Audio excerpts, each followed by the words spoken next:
അപ്പോൾ എൻ്റെ വളരെ നാളത്തെ ഒരു ആഗ്രഹമായിരുന്നു വയനാട് കാണുക എന്നുള്ളത്. അപ്പം വയനാട്ടിലോട്ട് ഞങ്ങൾ പോവുകയാണ്. താമരശ്ശേരി ചുരം കയറണം, രാത്രിയാകാൻ പോകുന്നുണ്ട്, അതിൻ്റെ ഒരു പേടിയുണ്ട്. കഴിഞ്ഞ ആഴ്ചയിൽ കോഴിക്കോട് നടന്ന KLF സന്തോഷ് ജോർജ് കുളങ്ങര സാർ അതിഥിയായിരുന്നു. അപ്പോൾ സാറ് പറഞ്ഞൊരു കാര്യം, നമ്മളെല്ലാവരും കേരളം മുഴുവനായിട്ടൊന്ന് കാണണമെന്നാണ്. ശരിയാണ്, നമ്മൾ കേരളം ഒന്നും മുഴുവനായിട്ട് കണ്ടിട്ടില്ലല്ലോ, പകുതി പോലും കണ്ടിട്ടില്ല. അപ്പോൾ ആ ഒരു വാക്ക് എന്നെ വളരെ ഇൻസ്പയർ ചെയ്തപ്പോൾ ഞങ്ങൾ വയനാട് കാണാൻ പോകുന്ന അവിടെ ചെന്നിട്ട് വിശേഷങ്ങളെല്ലാം കാണിക്കാം. ഓക്കേ. അപ്പൊ ചെറിയ ചാറ്റൽ മഴയൊക്കെ ഉണ്ട്. പിന്നെ ഞങ്ങളിപ്പോ അടിവാരത്ത് എത്തിയിട്ടുണ്ട്. മല കയറാനായിട്ട് ഇനിയും കുറച്ച് കിലോമീറ്ററുകൾ യാത്ര ചെയ്തെങ്കിൽ മാത്രമേ ഇവിടുന്നാണ് കയറുന്നത്. ഇവിടുന്നാണ് ഗൈസ് ഞങ്ങൾ ചുരം കയറാൻ പോകുന്നത്. ഭയങ്കര ബ്യൂട്ടിഫുൾ സീനറിയാണ്. ഒന്നാമത് ചാറ്റൽ മഴ, പിന്നെ ചെറിയ ചെറിയ മഞ്ഞുണ്ട്, ശരിക്കൊന്നും കാണാൻ പറ്റത്തില്ല. കൊള്ളാം, അടിപൊളി. ഇനി മഴ ഉള്ളതുകൊണ്ട് കുറച്ചൊരു വിഷമമുണ്ട്. ഇനിയിപ്പം എങ്ങനെയാണെന്ന് അറിഞ്ഞില്ല. മല നല്ലതായിട്ട് വിസിബിൾ ആണ്, നല്ലതായിട്ട് കാണാൻ പറ്റും. പച്ചപ്പൂ നിറഞ്ഞ മല.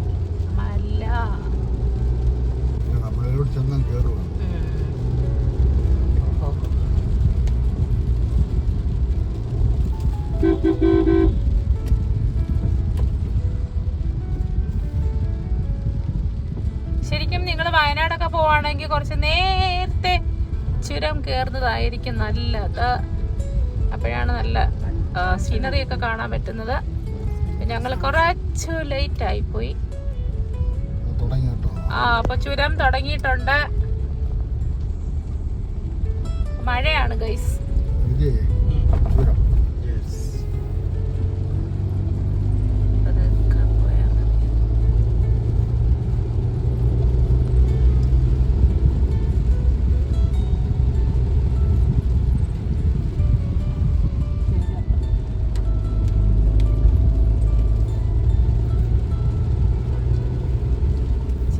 ചുരം കയറിയപ്പോൾ നമ്മൾ ഊട്ടി പോകുന്നത് പോലെയും കുന്നൂര് പോകുന്നത് പോലെയും പിന്നെ പീരിമേട് അല്ലേ, ഏലപ്പാറ, അതൊക്കെ ഇങ്ങനല്ലേ പോകുന്നത്, ചുരം കയറിയല്ലേ പോകുന്നത്.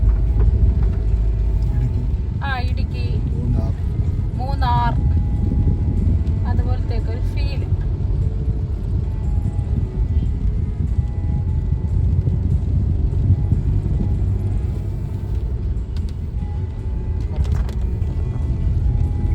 ശരിക്കും ഇത് താമരശ്ശേരി ചുരം നമ്മള് സിനിമയിലല്ലേ കേട്ടിട്ടുള്ളൂ.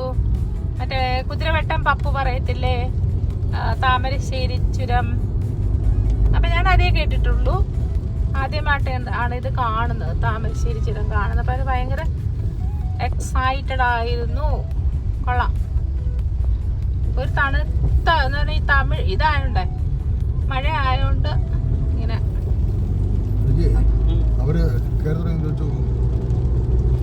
ഒരു ബാച്ച് പുറകെ വരുന്നുണ്ട്. അപ്പൊ നമ്മൾ അവരെയും കൂടെ പരിഗണിച്ചാട്ടാണ് ഇങ്ങനെ ചുരം കയറുന്നത്.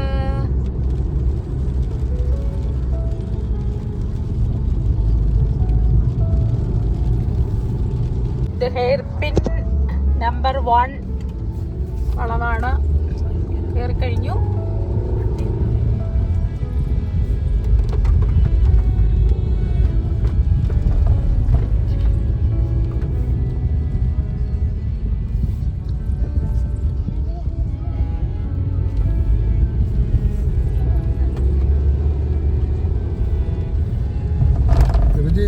ചുരം കേട്ടിട്ടുണ്ടോ? ചുരം കേറിയിട്ടുണ്ടോ? വണ്ടി ഡ്രൈവിംഗ് പൊന്മുടി കേട്ടിട്ടുണ്ടോ? പൊന്മുടി ഭയങ്കര പ്രയാസമാണ്. ഒറ്റ വണ്ടിയില്ലേ പോകുള്ളൂ. പിന്നെ ഇവിടുത്തെ പ്രശ്നം എന്ന് പറഞ്ഞാൽ വണ്ടികളുടെ ബാഹുല്യമാണെന്നുള്ള പ്രശ്നമാണ്. വണ്ടിയിൽ വന്നോണ്ട് ചെറിയ വഴി ഇല്ലേ, ചില സ്ഥലങ്ങളിൽ ചെല്ലുമ്പോൾ ഒറ്റ വണ്ടിക്ക് കഷ്ടിച്ച് 2 വണ്ടി കഷ്ടിച്ച് ഒക്കെ പോകും.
അവിടെ കുടിച്ചിട്ടുണ്ട്, ഇവിടെ ഉണ്ടില്ല.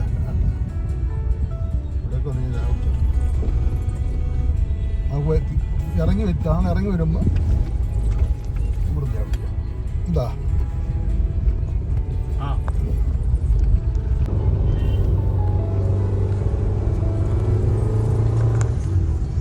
ആർക്കും പഴംപൊരി കിട്ടിയില്ല, ഒന്നും കിട്ടിയില്ല.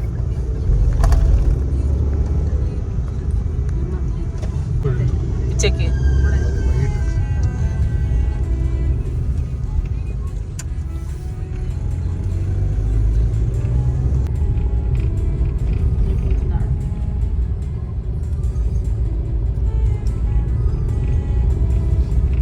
വണ്ടികളുടെ ബാഹുല്യം കണ്ടോ? വണ്ടികൾ ഇങ്ങനെ വന്നുകൊണ്ടേ ഇരിക്കുക കേട്ടോ.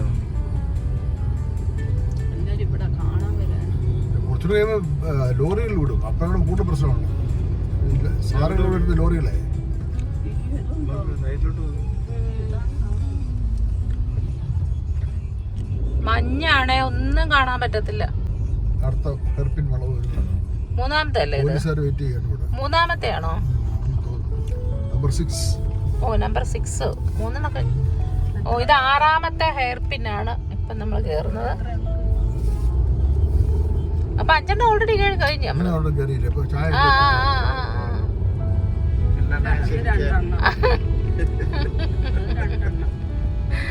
ഓട് വണ്ടി ഉണ്ട്. വരുന്നുണ്ടോ? മേലിൽ കൂടെ വണ്ടി അത് വണ്ടിയാണോ? അതാണ് വണ്ടി വരുന്നത്. മേലിൽ ഉണ്ടോ? അത് ഭയങ്കര ഹൈറ്റിലാണ്. 8ാമത്തെ ഹെയർ പിൻ കേറുകയാണ്. അയ്യോ ബസ് ഇങ്ങനെ വരുന്നതാണ്. ഇപ്പൊ അപ്പൊ ചുരം നമ്മള് വയനാട്ടിൽ പ്രവേശിച്ചിട്ടുണ്ട്. അതാണ് ചെക്ക് പോസ്റ്റ്.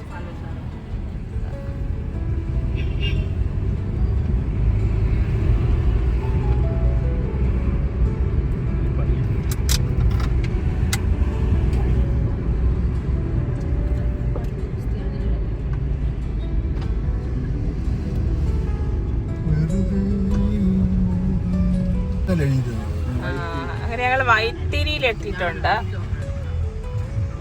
വൈത്തിരി. അങ്ങനെ ഞങ്ങൾ കൽപ്പറ്റയിലെത്തി. എത്തിക്കൊണ്ടിരിക്കുകയാണ്. ഇവിടെയാണ് ഞങ്ങൾ താമസിക്കാനായിട്ട് ഹോട്ടൽ ബുക്ക് ചെയ്തിരിക്കുന്നത്. നല്ല സിറ്റി ആട്ടോ, അടിപൊളി. സൂപ്പർ.